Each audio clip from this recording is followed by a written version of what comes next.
एक सवाल होगा।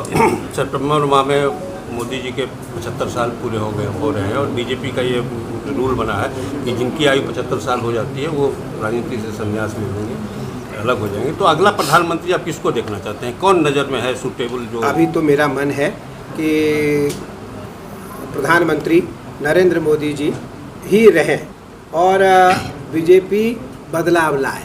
बीजेपी क्या लाए?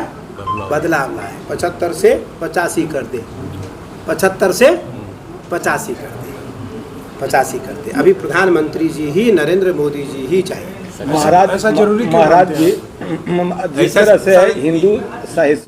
अभी मैं 12 दिन नेपाल रह कर के आया। मैं 28 तारीख से 9 मई तक मैं नेपाल था और नेपाल में 5% गैर हिंदू हैं, 5% गैर हिंदू हैं। उसमें 1.5-2% मुसलमान हैं, 2-2.5%, 2% ईसाई हैं और अन्य जो धर्म को मानने वाले हैं और 9% वहाँ बौद्धिस्ट हैं, बौद्धिस्ट हैं। बाकी 80%, 81% जो लोग हैं, 85% लोग हैं वहाँ वो हिंदू हैं।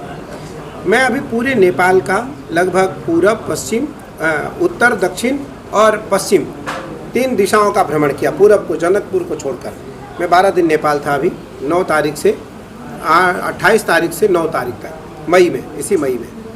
और सरकार ने राजकीय सम्मान की तरीके से हमें तीर्थ कराया। मेरा मानना है कि नेपाल हिंदू राष्ट्र है, नेपाल हिंदू राष्ट्र है और नेपाल की रक्षा भारत के द्वारा होनी चाहिए, भारत के द्वारा होनी चाहिए। अभी मैं गृह मंत्री जी से ज़रूर कहूँगा, अभी जिस दिन मेरी उनसे मुलाकात होगी मैं उनसे कहूँगा कि आपका ध्यान नेपाल की तरफ जाना चाहिए, नेपाल की तरफ जाना चाहिए।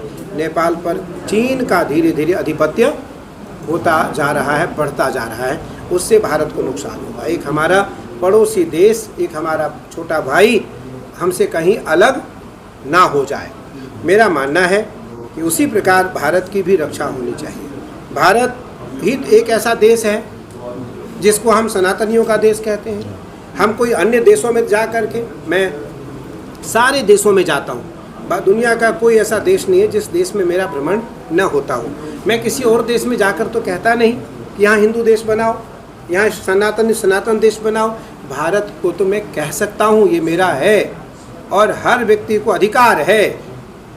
इस बार जब पुलवामा का कांड हुआ तो क्यों नहीं विपक्षों ने विरोध किया, क्यों दिया सबने समर्थन? क्योंकि सबको पता चला, सबको पता था कि ये गलत हुआ है, ये गलत हुआ। भारत में हमें भी रहना है, भारत में जिस व्यक्ति को रहना है उसको तो वंदे मातरम कहना है।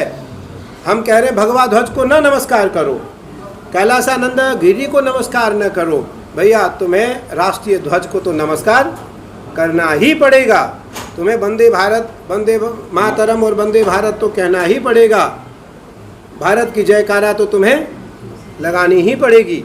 मेरा मानना है कि उसी प्रकार प्रधानमंत्री नरेंद्र मोदी जी का सवाल है आपका कि प्रधानमंत्री नरेंद्र मोदी जी को इसलिए रहना चाहिए, मुझे लगता है कि उनकी आवश्यकता इस समय धर्म को है, देश को है।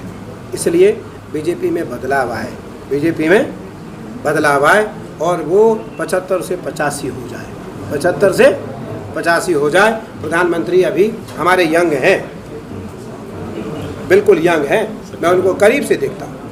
मंत्री जी बिल्कुल यंग है, वो सक्षम है और समर्थ हैं। ना वो थकते हैं, ना वो सोते हैं, ना वो कभी आलस्य और प्रमाद की बात करते हैं। इसलिए प्रधानमंत्री जी को अभी अवसर मिलना चाहिए और बीजेपी में, पार्टी में, भारतीय जनता पार्टी में अभी बदलाव आनी चाहिए।